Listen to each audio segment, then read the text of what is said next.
Hello बच्चों, कैसे हो आप सब। आज हम पढ़ने वाले हैं क्लास 10th का चैप्टर 2 बहुपद, जिसको इंग्लिश में कहा जाता है पॉलिनोमियल्स। ठीक है, और इसमें हम लोग चैप्टर 2 के बेसिक कंसेप्ट को जानेंगे, जिससे कि हमारा ऑब्जेक्टिव सारे क्लियर हो जाते हैं। ठीक है, तो सबसे पहले अगर हम बात करें, ठीक है, तो पिछले चैप्टर में अगर हम बात करें तो कुछ कंसेप्ट में देखे थे कि संख्याओं को कई भागों में बांटा गया था। ठीक है, तो यहाँ पे भी हम संख्याओं को एक अन्य तरीके से भी बांट सकते हैं। ठीक है, जो संख्या होता है दो तरीके के। ठीक है, कितने तरीके के होते हैं? दो तरीके के।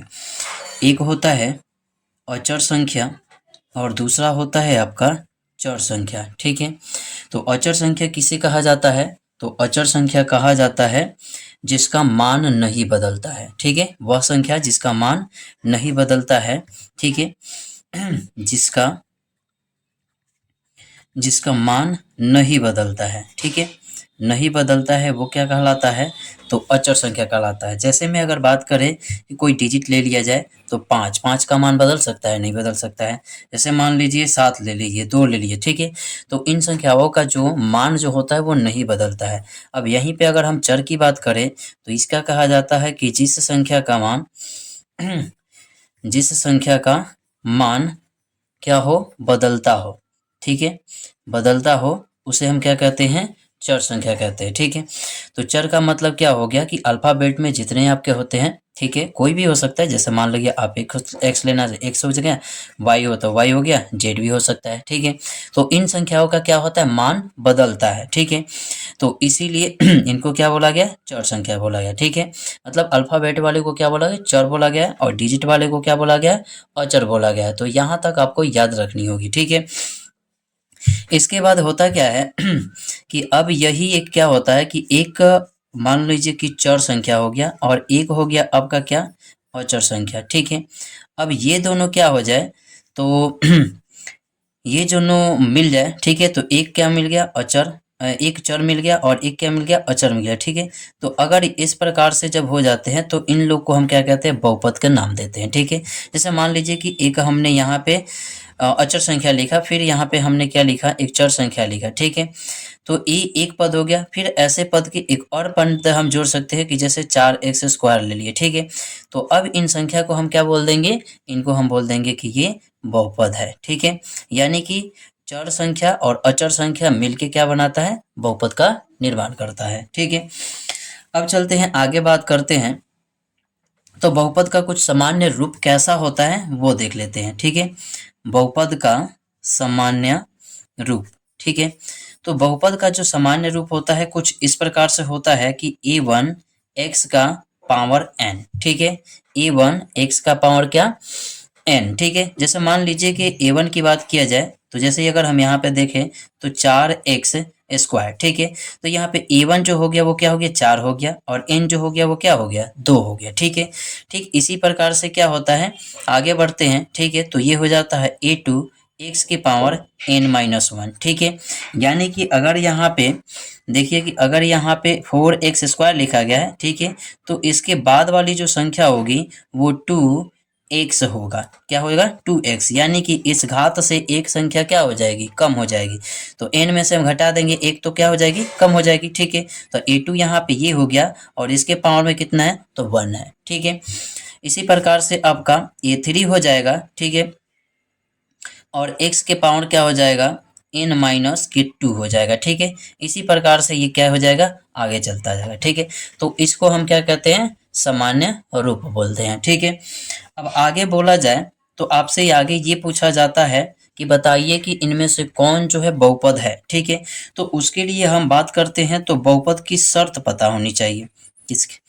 बहुपद की शर्तें पता होनी चाहिए। ठीक है, कि बहुपद होने का क्या शर्त होता है? कोई भी बहुपद जो है वो बहुपद है तो फिर कैसे है, कैसे नहीं है। ठीक है, तो अगर हम शर्त की बात करें इसमें पहले, ठीक है, तो कहा जाता है कि चर संख्या का घात, चर संख्या का घात न तो ऋणात्मक होना चाहिए, ना तो ऋणात्मक होना चाहिए और न तो भिन्नात्मक होना चाहिए। भिन्नात्मक का मतलब बटा के रूप में, ठीक है, भिन्नात्मक होना चाहिए, ठीक है, भिन्नात्मक होना चाहिए, ठीक है।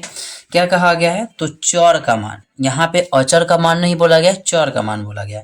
तो चर संख्या का घात अगर ऋणात्मक होगा, ठीक है, और ना ही भिन्नात्मक होना चाहिए, ठीक है।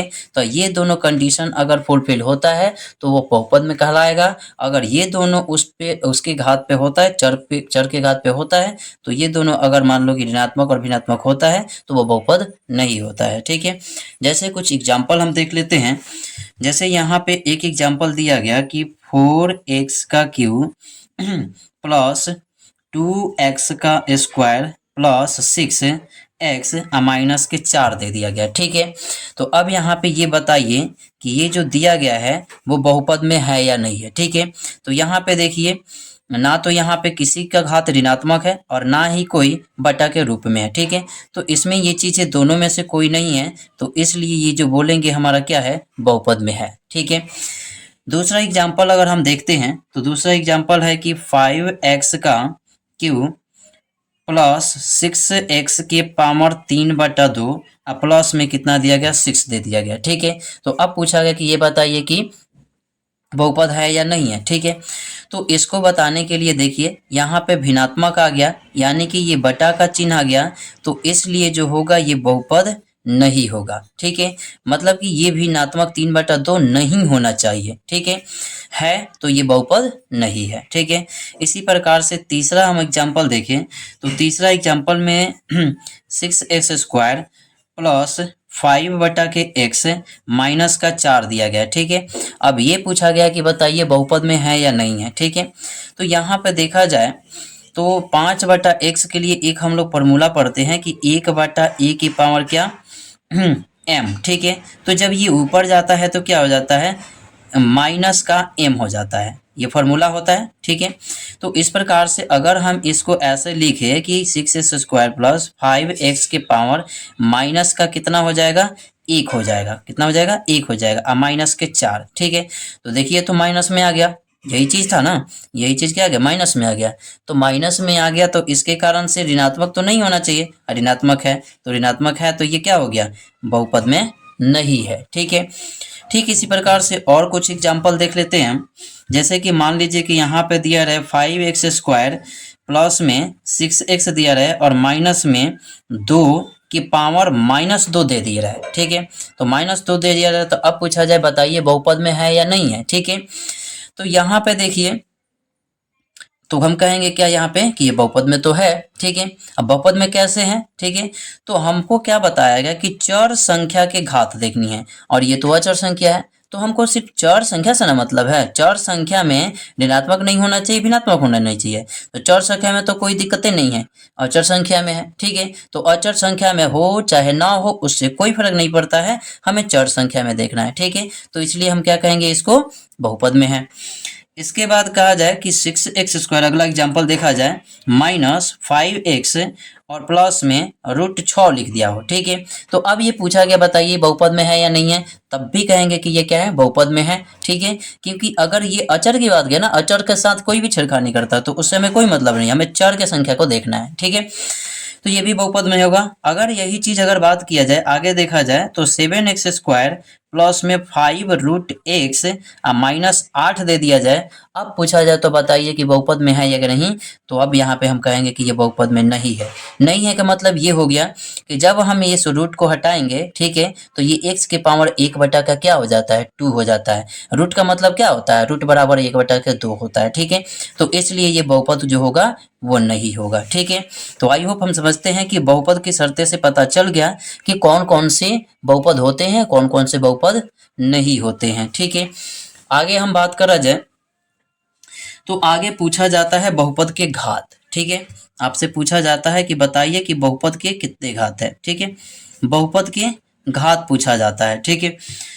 तो बहुपद के घात का मतलब होता है कि चर संख्या के सबसे चर संख्या के सबसे बड़ी घात, चर संख्या के सबसे बड़ी घात बहुपद का घात कहलाता है। ठीक है, तो जैसे अगर हम बात करें तो यहाँ पे अगर देख सकते हैं कि अगर एग्जाम्पल यहाँ पे देखा जाए तो लिखा गया कि 5x³ माइनस के 6 स्क्वायर प्लस 5x माइनस का 10 दिया गया है। ठीक है, तो क्या कहा गया कि चौर संख्या के सबसे बड़ी घात, तो यहाँ पे देखा जाए चौर संख्या के यहाँ पे तो 1 घात है, यहाँ पे 2 को घात है, यहाँ पे 3 को घात है, तो बड़ी कौन है चौर संख्या में, तो 3 है। ठीक है, तो यहाँ पे अगर बहुपद की घात पूछा जाएगा तो घात बराबर कितना हो जाएगा, यहाँ पे 3 हो जाएगा। ठीक है, अगर इसी प्रकार से अगर मान लीजिए यहाँ पे 6x लिखा है प्लस 4 माइनस 4x नहीं प्लस 4x हो गया। ठीक है, फिर माइनस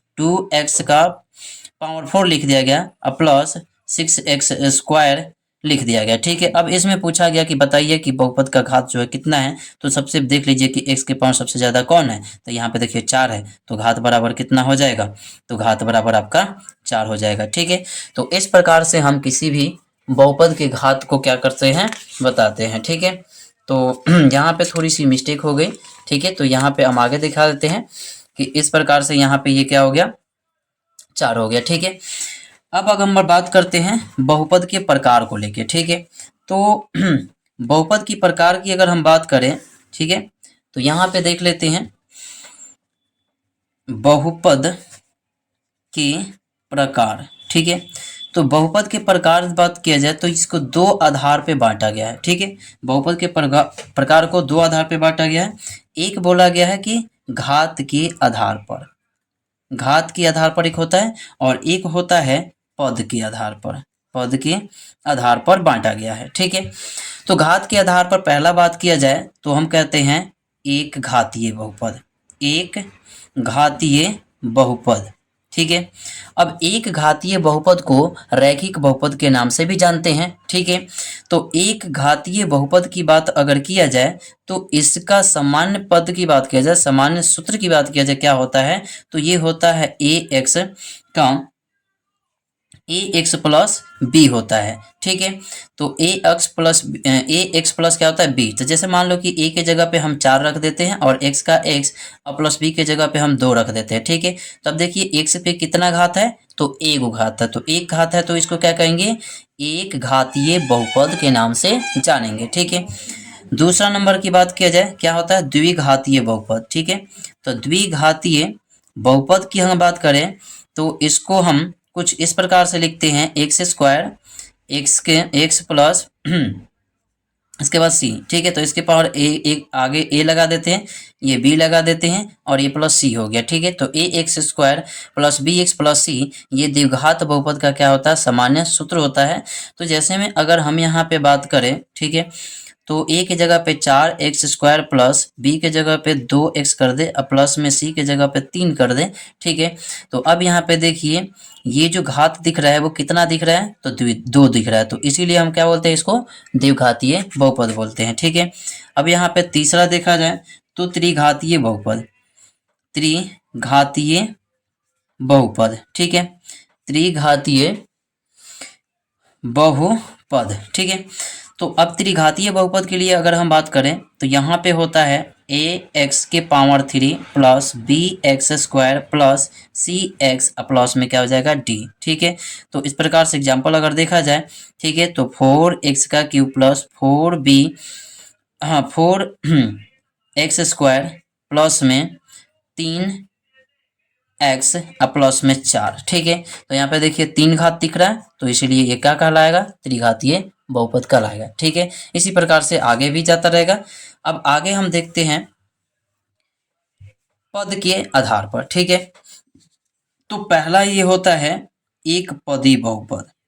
क्या होता है, एक पदी बहुपद। ठीक है, तो एक पदी बहुपद की बात किया जाए, जैसे मान लीजिए हमने x लिख दिया तो ये क्या है, एक पदी बहुपद है। ठीक है, जैसे हमने यहाँ पे y लिख दिया तो ये भी क्या है, एक पदी बहुपद है। जैसे x स्क्वायर लिख दिया तो ये क्या है, एक पदी बहुपद है। जैसे हम 2x स्क्वायर लिख दे तब भी ये क्या है, एक पद ही है। ठीक है, तो ये क्या कहलाएगा, एक पद बहुपद कहलाएगा। ठीक है, दूसरा नंबर की बात किया जाए द्विपदी बहुपद। ठीक है, तो द्विपदी बहुपद की बात किया जाए, जैसे में मान लीजिए कि हमने यहाँ पे लिख दिया 2x² + 2, तो एक दो पद जुड़ गया, तो दो पद जुड़ गया तो इसके लिए द्विपदी बहुपद हो गया। ठीक है, तीसरा नंबर पे बात किया जाए त्रिपदी बहुपद। ठीक है, त्रिपदी बहुपद, तो यहाँ पे 4x² + 2x + 1 लिख दिए, तो 1 2 3 तीन गो पद हो गया, तो इसलिए कहेंगे त्रिपदी बहुपद। ठीक है, इसी प्रकार से चौथा में देख लिया जाए, तो यहाँ पे क्या कहेंगे, बहुपद बोलेंगे, चौथा को बहुपदी बहुपद बोलेंगे। तो इसमें अगर हम बात करें तो यहाँ पे 4x³ + 2x² + 2x प्लस में 6 लिख सकते हैं। ठीक है, तो ये क्या कहलाएगा, बहुपदी बहुपद कहलाएगा। ठीक है, अब आगे बात करते हैं इसमें।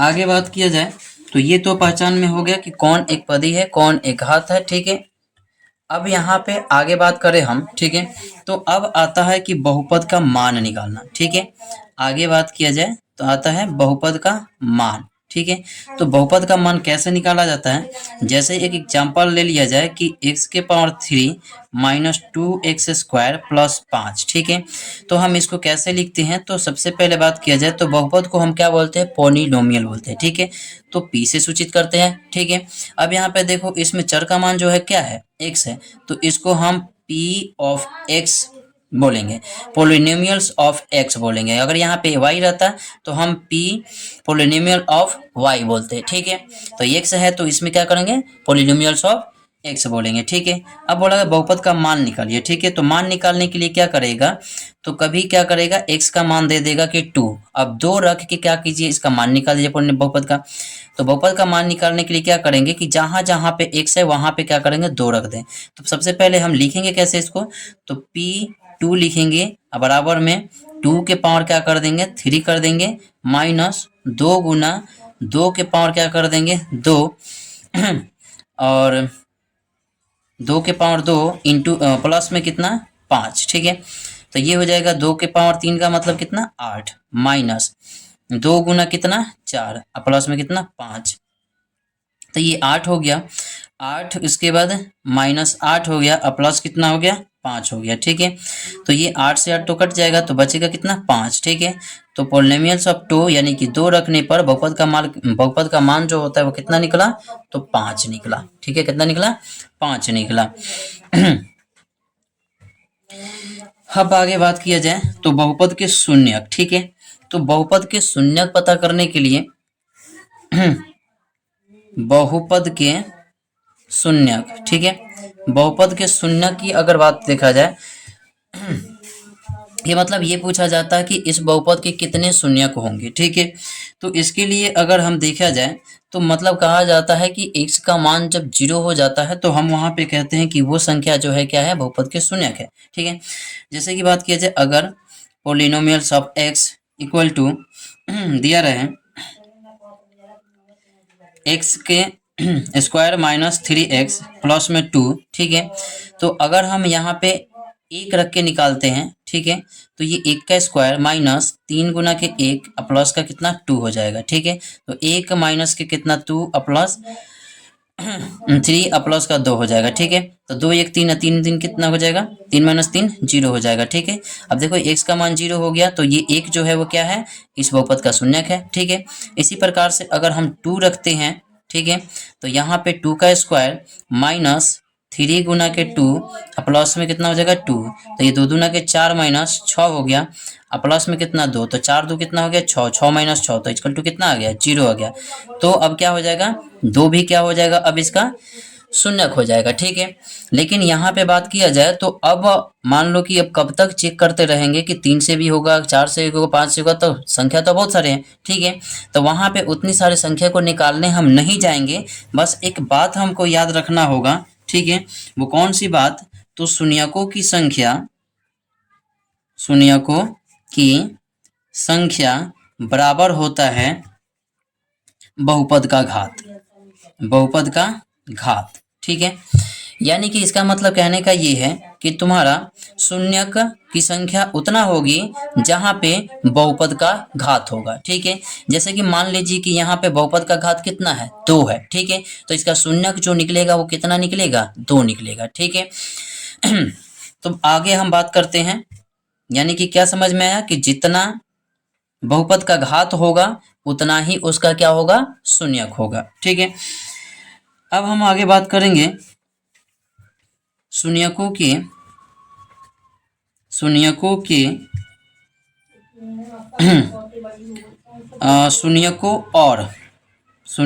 और गुणांकों में संबंध की बात करेंगे। ठीक है, तो देखिए जैसे मान लीजिए कि पहले हम बात कर लें एक घात बहुपद के लिए। ठीक है, एक घात बहुपद के लिए। ठीक है, तो एक घात जो बहुपद है, एक घात बहुपद जो है वो कैसा है, सामान्य सूत्र तो ए एक्स प्लस का कितना, बी। ठीक है, तो एक घात बहुपद जो हो गया वो कैसा हो गया, इस प्रकार से हो गया। ठीक है तो इसके शून्यक होंगे वो कितने होंगे, तो इसके शून्यक जो निकलेंगे वो कितना निकलेंगे, एक ही निकलेंगे। ठीक है, अब यहाँ पे एक हो गया। दूसरा नंबर की बात किया जाए द्विघात बहुपद के लिए, द्विघात बहुपद के लिए, तो द्विघात बहुपद की बात किया जाए। ठीक है, तो द्विघात बहुपद के लिए सामान्य सूत्र होता है A X square plus B X plus क्या होता है, सी होता है। ठीक है, तो यहाँ पे जब इनकी बात की जाए तो इनके कितने शून्यक निकलेंगे, तो क्या बताया था कि अगर मान लो कि जितना घात होगा उतना ही उसका क्या होगा, शून्यक होगा। तो यहाँ पे घात कितना है, सबसे ज्यादा 2 है, तो शून्यक की संख्या कितनी होगी, 2 होगी। ठीक है, तो जैसे हमारा 2 शून्यक निकलेगा, जैसे मूल निकलता है ना कि x डबल x निकल जाता है मूल। ठीक है, तो उसी को हम एक को कहते हैं अल्फा और एक को क्या कहते हैं, हम बीटा कहते हैं। ठीक है, अब इन दोनों के जोड़ का जो योग होता है वो कितना होता है, तो माइनस के b बाई ए होता है। ठीक है, तो ये आपका फॉर्मूला होता है कि दो शून्यकों का योग कितना होता है, तो माइनस बी बाई ए होता है। ठीक है, उसी प्रकार से यहाँ पे दिया जाता है कि गुणनफल कितना होता है इसका, तो गुणनफल होता है सी बाई ए। तो ये किसके लिए है, तो द्विघात बहुपद के लिए है। ठीक है, इसी प्रकार से हम आगे बात करेंगे त्रिघात बहुपद के लिए। ठीक है,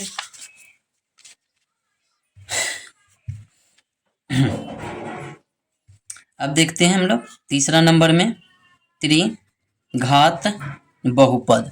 ठीक है, तो त्रिघात बहुपद की अगर हम बात करें, ठीक है, तो इसका सामान्य रूप जो होता है वो क्या होता है, तो ए एक्स का cube plus B X square plus C X plus में कितना होता है, डी होता है। ठीक है, तो इनके 3 घात है तो इसलिए इनके शून्य कितने होंगे, 3 होंगे। ठीक है, तो एक होगा अल्फा, एक होगा बीटा और एक होगा क्या, गामा। ठीक है, तो इन तीनों का योग कितना होता है, तो ये भी माइनस बी बाई ए होता है। ठीक है, इसके बाद ये बोला जाता है कि तीनों शून्यकों का योग कितना हो गया, त्रिघात बहुपद के लिए तो माइनस बी बाई ए। ठीक है, अब ये पूछा जाता है कि दो शून्यकों के गुणनफल के योग कितना होता है। ठीक है, तो ये होता है कि alpha into beta plus beta into gamma plus gamma into alpha बराबर होता है सी बाई ए। ठीक है, और तीनों का गुणनफल कितना होता है, अल्फा बीटा इंटू गामा बराबर में होता है माइनस डी बाई का ए होता है। ठीक है, तो इस प्रकार से हम क्या करते हैं, शून्यक निकालते हैं। तो ये हो गया त्रिघात बहुपद के लिए, ये द्विघात बहुपद के लिए था, ठीक ऊपर वाला।